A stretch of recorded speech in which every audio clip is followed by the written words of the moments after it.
XKK 170. So 4-bladed, up down, of course, to bind. And then yun, bind na siya. Yun, second rate. So look at the design. XKK 170. And I was so happy because XKK 170 happened to manufacture again a economical and affordable RC helicopter like XKK 170, because I can be able to enjoy again the pleasure of flying the RC helicopter, especially this one. Okay, very calm day today. Yun, down and out. Wow, ayan. Oho, yan, ang daming dumadaan na motor.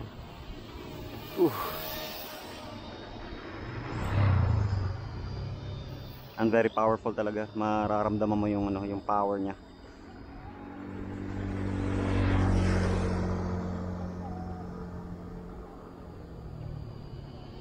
Ayan.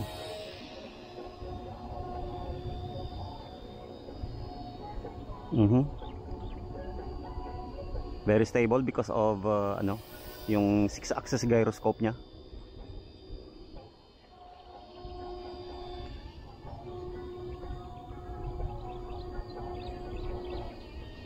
Brushless motor. Ooh. Ayan, mataas. Problem is baka di nakita sa camera. Ayan, malakas. Ayun, medyo may konting breeze.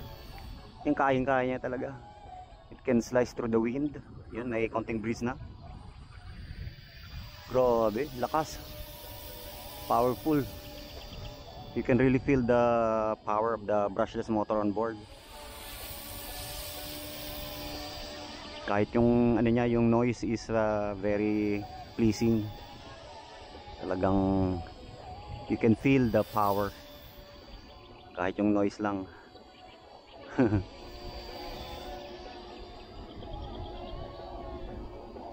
Taas, layo.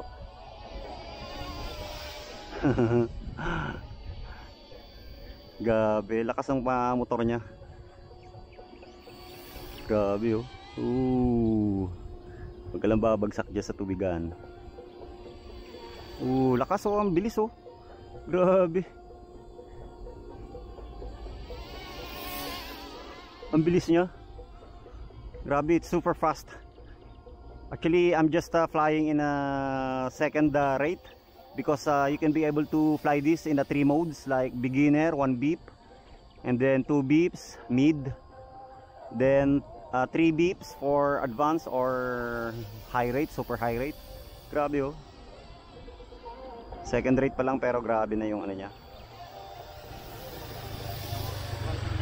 Very powerful, fast, and agile.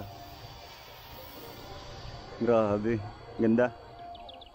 Ibang iba siya because yan nga, brushless motor. Ayun, ang bilis, oh. Kung tutusin na lang yan, eh. Come on.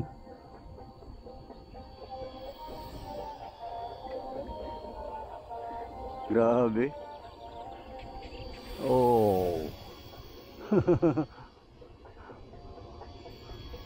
Ang bilis. Lakas. And yung niya kasi, yung blades niya are designed for like collective pitch. It's not a ordinary blade or propeller. Collective pitch design yung niya, yung blade. And then yung swash plate niya is really working very hard and very effective. 4-channel with brushless niya. Ayan, grabe, oh.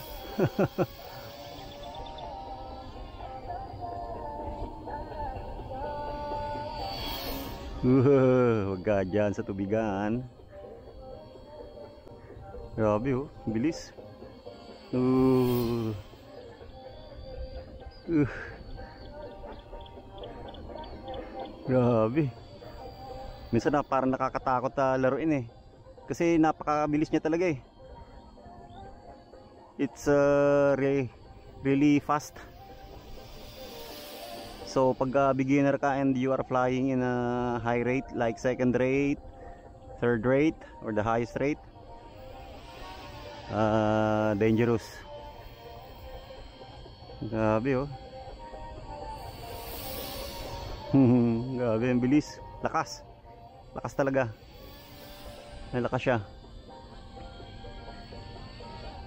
Malakas.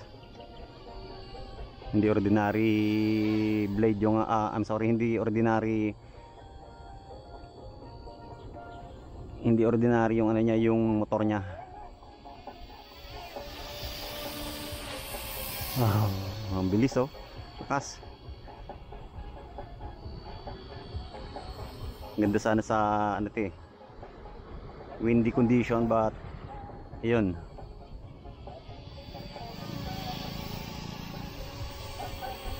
We are not blessed with the windy day, but blessing pa rin kasi very calm, kasi kakaulan lang. Pero grabe, very impressive, very impressive. Ganda, parang selwit lang oh. Makikita natin yung selwit, pero hindi ko siya ilalayo masyado kasi uy, wag kang tatama riyan. Ang bilis. Second rate lang to ha. Yung third rate, wala, mas grabe, grabe yung ano, mas responsive, super responsive sa third rate. Super responsive and aggressive. Siguro second lang. Grabe. Super reactive siya, super responsive. Grabe, responsive super sa ano, sa high rate, sa third rate. Alright. Grabe, ganda.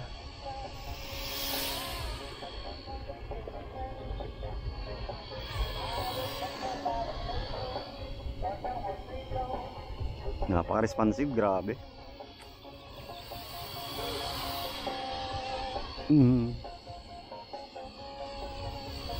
Grabe. Mukhang lobat na siya. Biblink na eh oh. Siguro kailangan i-land na. Pero grabe, super responsive, ganda. So ganda oh, grabe. Talagang maririnig mo yung ano niya. May konting drift. So kailangan i-adjust natin. May drift siya eh oh. Yun. Ayun na.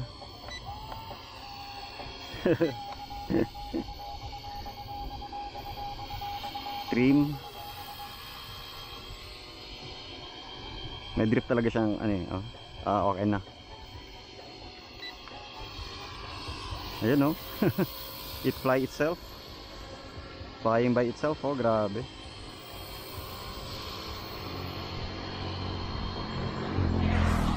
Ang dami na sasakyan dito. Okay, pwede na. Pero super fast talaga. Grabe. Super responsive sa high rate. Grabe, super good. Grabe. Grabe, di ka magsisisi. Ayan, land. Grabe, ganda. Ganda, super ano siya. Super nice. Super nice to use, to fly. Grabe, ganda. You will love it guys. You will love this. Try nyo. Napakaganda, napakaswabe. Very responsive and agile and mabilis, fast. Very fast.